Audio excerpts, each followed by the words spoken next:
नमस्कार Aries. Aries यानी मेष राशि। मैं सुरेश को ट्रिपल एस हिंदी टैरो से। तो एरीज यानी मेष राशि की हम जनरल लव रीडिंग करेंगे। ये रीडिंग उनके लिए होगी जो नो कांटेक्ट में है, जिनका सेपरेशन या ब्रेकअप चला हुआ है, या अपने पर्सन से बातें नहीं हो रही हैं, दूरियां बनी हुई हैं। तो ये सिर्फ और सिर्फ उनके लिए होगी। और जनरल होने के कारण ये आपसे रेजोनेट हो भी सकती है, नहीं भी हो सकती। जिस पर जितनी रेजोनेट होती है प्लीज़ आप एक्सेप्ट कर सकते हैं। सनसाइन मूनसाइन दोनों से देखी जा सकती है। और ये 23 नवंबर से 30 नवंबर तक के लिए वीकली यानी साप्ताहिक रीडिंग होगी और महीने के एंड तक की रीडिंग होगी। अगर आप पर्सनल रीडिंग चाहते हैं तो नीचे डिस्क्रिप्शन बॉक्स में डिटेल्स दी गई है, वहाँ जाकर चेक कर सकते हैं। कोई भी कन्फ्यूज़न है, कोई भी डाउट है तो व्हाट्सएप मैसेज के ज़रिए आप क्लियर कर सकते हैं। तो आइए सबसे पहले देख लेते हैं कि जो एरीज के पर्सन हैं उनकी करंट फीलिंग्स क्या हैं, वो क्या महसूस कर रहे हैं एरीज के लिए। The empress, 10 of cups and 5 of swords. तो एरीज जो आपके पर्सन हैं वो आपके लिए फील महसूस कर रहे हैं, क्योंकि अभी इस रिश्ते में माइंड गेम चल रही है, मैनिपुलेशन चल रही है, ईगो फाइट्स, ईगो ड्रामा चला हुआ है, जिसकी वजह से उनकी जो है ईगो हर्ट हो रही है। वो महसूस कर रहे हैं कि अगर इस सिचुएशन को ख़त्म कर दिया जाता है, इसमें कोई माइंड गेम मैनिपुलेशन नहीं खेला जाता, तो ये रिश्ता आगे, वो इस रिश्ते को एक फैमिली, एक परिवार की तरह बनाना चाह रहे हैं। वो आपके साथ घूमना फिरना चाहते हैं, मौज मस्ती चाहते हैं, वो टाइम स्पेंड करना चाह रहे हैं। वो महसूस कर रहे हैं कि लंबे समय से जो दूरियां बनी हुई हैं, जो परेशानियां आई हैं, जो दिक्कतें आई हैं, अगर फिर से इस रिश्ते को एक मौका दिया जाता है, उनके साथ टाइम स्पेंड किया जाता है, तो ये रिश्ता आगे जाकर गॉर्जियस हो सकता है, सक्सेसफुल हो सकता है, इसमें नेम और फेम हो सकता है, और ये स्टेबिलिटी आ सकती है। जो भी प्रॉब्लम इस रिश्ते में रही है, सारी प्रॉब्लम इस रिश्ते से ख़त्म हो सकती हैं। लेकिन फ़िलहाल के लिए अभी वो इसलिए इसमें एक्शन नहीं ले सकते, क्योंकि इस रिश्ते में माइंड गेम मैनिपुलेशन चल रही है। जब तक माइंड गेम मैनिपुलेशन की वजह से अभी उनकी ईगो हर्ट हो रही है, जब ये उनकी ईगो हर्ट बंद होगी तो वो इस रिश्ते में को आगे बढ़ाने के लिए, खुशहाल बनाने के लिए इसमें एक फैमिली, एक परिवार की तरह आगे बढ़ेंगे और इस रिश्ते को एक बनाने की कोशिश करने वाले हैं। ऐसा वो फील कर रहे हैं, महसूस कर रहे हैं कि उन्हें जो एरीज हैं उनको उनकी भावनाओं के साथ नहीं खेलना चाहिए, और अगर उनकी भावनाओं के साथ कोई दूसरा पर्सन खेल रहा है तो उन्हें उसके बारे में जांचना चाहिए और उस इंसान से किनारा करना चाहिए, क्योंकि वो इस रिश्ते में अगर कोई दरार दे रहा है या कोई थर्ड पार्टी सिचुएशन है तो उसको पहचाने और उसको इग्नोर करें, यानी कि अपनी लाइफ से बाहर करें, और इस रिश्ते में वो एक फैमिली, एक परिवार की तरह फिर से उनके साथ थोड़ा सा टाइम स्पेंड करें, एक दूसरे की भावनाओं को समझें और इस रिश्ते को खुशहाल बनाएं।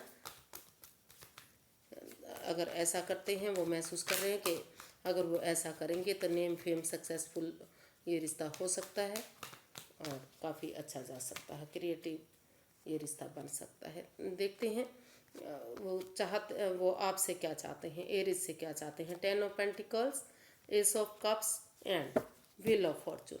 तो एरिस जो आपके पर्सन है वो आपसे चाहते हैं कि जो भाग्य है, जो समय है, वो आपका साथ देने आ रहा है, यानी कि तो वो चाहते हैं कि आप सबसे पहले एक दूसरे से माफ़ी मांगे, एक दूसरे को माफ़ कर दें, और जो समय, जो भाग्य का पहिया है, जो यूनिवर्सिटी आपका साथ दे रही है, जो ये समय आपके फेवर में आ रहा है, तो आप उसको अच्छे कामों में यूटिलाइज करें, अच्छे उसमें एक जो यूनिवर्सिटी अपॉर्चुनिटी दे रहे हैं उसको एक्सेप्ट करें और एक बिगनिंग, एक शुरुआत करें। अगर एक दूसरे से माफ़ी मांग लेते हैं अच्छे संस्कारों के साथ, अच्छे भावनाओं के साथ, अच्छी नीति के साथ, बिना कोई माइंड गेम खेले, बिना किसी मैनिपुलेशन के, बिना एक दूसरे को दुख तकलीफ दिए, अगर इस समय को यूटिलाइज करते हैं, अच्छे कामों में लगाते हैं, एक भी इस रिश्ते के लिए एक बिगनिंग, एक शुरुआत करते हैं, और इस काम को करने के लिए अगर आप को फैमिली की परिवार की मदद लेनी पड़े तो उसको ले सकते हैं। और उनके सहयोग से अगर आप एक बिगनिंग, एक शुरुआत करेंगे तो ये रिश्ता आगे जाकर एक ब्रांड न्यू बिगनिंग बन सकता है। इस रिश्ते में खुशहाली आ सकती हैं, एक फैमिली, एक परिवार बन सकता है। और इसमें जो भी परेशानी दुविधाएं रही हैं सारी वो चीज़ें ख़त्म हो सकती हैं, क्योंकि समय का पहिया जो है अभी आपके फेवर में आ रहा है। तो आपको इसमें एक बिगनिंग, एक शुरुआत करने की ज़रूरत है। ऐसा वो चाहते हैं कि आप उसमें एक बिगनिंग, एक शुरुआत करें और एक दूसरे से माफ़ी मांग लें। इसमें परिवार, फैमिली का सपोर्ट ले सकते हैं या किसी नॉन पर्सन का, रिलेटिव का, किसी का भी साथ लेकर आप इसमें फिर से शुरुआत कर सकते हैं। तो देख लेते हैं जो एरीज हैं वो आपके लिए क्या एक्शन लेंगे।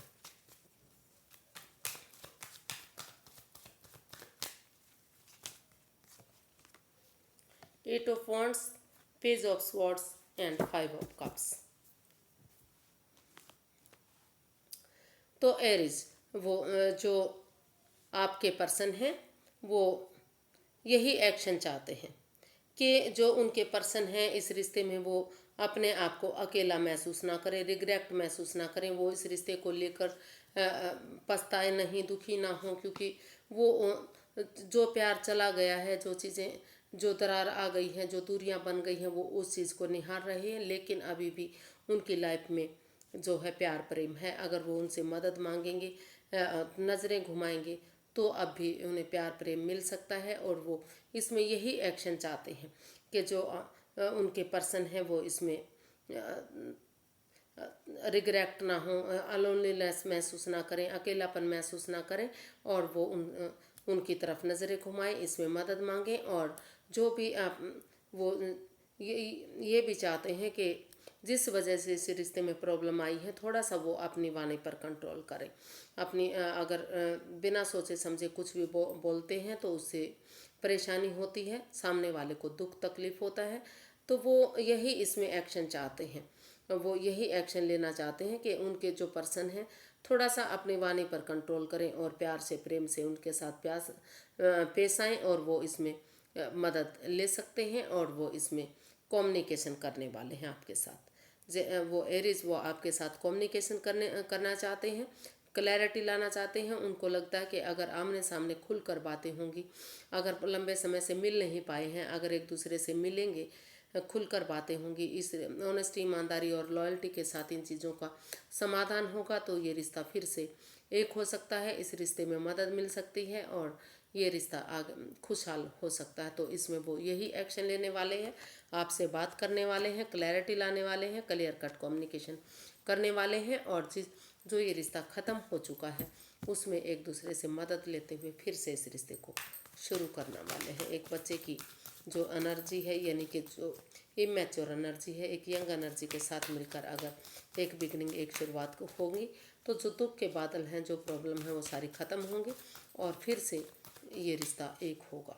फिर से इस रिश्ते में खुशहाली आएगी, फिर से सारी चीज़ें ठीक होंगी। वो यही इसमें एक्शन चाह रहे हैं, आपकी मदद से वो इस रिश्ते में वापस बढ़ना चाहते हैं। ये गाइडेंस देख लेते हैं, यूनिवर्स की गाइडेंस क्या रहेगी। यूनिवर्स जी क्या गाइड करना चाह रहे हैं। The fool, 5 of wands and king of swords. तो यूनिवर्स ही गाइड करना चाह रहे हैं कि इस रिश्ते में जो भी लड़ाई झगड़ा हो रहा है, फाइट हो रही है, ड्रामा हो रहा है, कॉन्फ्लिक्ट्स हो रहे हैं, एक दूसरे को समझा नहीं जा रहा है, तो सबसे पहले उस लड़ाई झगड़े को, उस कॉन्फ्लिक्ट्स को, उस वाद विवाद को, उस एंजाइटी, स्ट्रेस को, उन चीज़ों को ख़त्म करें। उन चीज़ों को ख़त्म करते हुए आप बुद्धिमानी और समझदारी के साथ आगे बढ़े, बिना सोचे समझे इसमें जंप ना करें।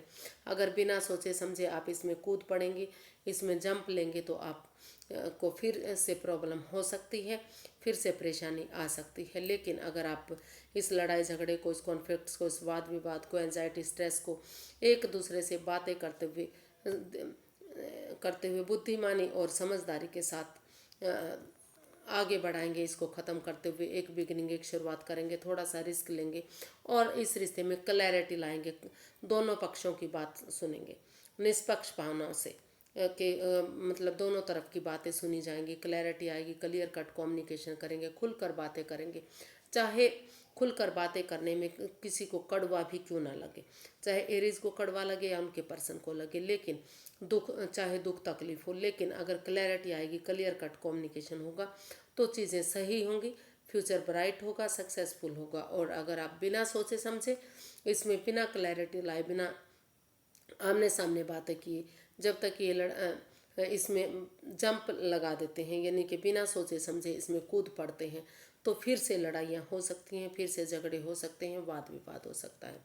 तो पहले आपको इसमें सोचना समझना है, लड़ाई झगड़े फाइट को ख़त्म करना है, एक दूसरे की भावनाओं को समझना है, क्लैरिटी लानी है, निष्पक्ष भावना से दोनों तरफ की बातें सुननी है, और तभी इसमें आप एक बिगनिंग, एक शुरुआत कर सकते हैं। इसमें थोड़ा सा रिस्क उठा सकते हैं, और अगर सोच समझकर एक दूसरे से क्लैरिटी लाएंगे, क्लियर कट कम्युनिकेशन करेंगे, खुलकर बातें करेंगे, और इस लड़ाई झगड़े, एंजाइटी, स्ट्रेस को जो इसमें प्रॉब्लम दे रहे हैं, जिसकी वजह से रिश्ता ख़राब हो रहा है, उन चीज़ों को ख़त्म करते हुए अगर इसमें एक बिगिनिंग, एक समझदारी के साथ एक बिगिनिंग, एक शुरुआत करते हैं, एक एक्शन लेते हैं, तो धीरे धीरे करके ये रिश्ता फिर से सूरज की तरह चमक सकता है, फिर से मतलब कामयाब हो सकता है। तो आपको बिना सोचे समझे आगे नहीं बढ़ना है, पहले इस रिश्ते में क्लैरिटी लानी है, खुलकर बातें करनी है, तभी आप इसमें एक बिगनिंग, एक शुरुआत कीजिएगा। तो आज के लिए इतना ही, फिर एक नई वीडियो के साथ मिलते हैं। अगर वीडियो सही लगती हैं, अच्छी लगती हैं, तो प्लीज़ लाइक करें, शेयर करें, सब्सक्राइब करें, कमेंट्स करना ना भूलें, क्योंकि हर वीडियो में मैं बताती हूँ कि एक कमेंट मुझे पॉजिटिविटी देता है, आगे बढ़ने में मदद देता है, सहयोग देता है। तो फिर मिलते हैं। नमस्ते, थैंक यू सो मच।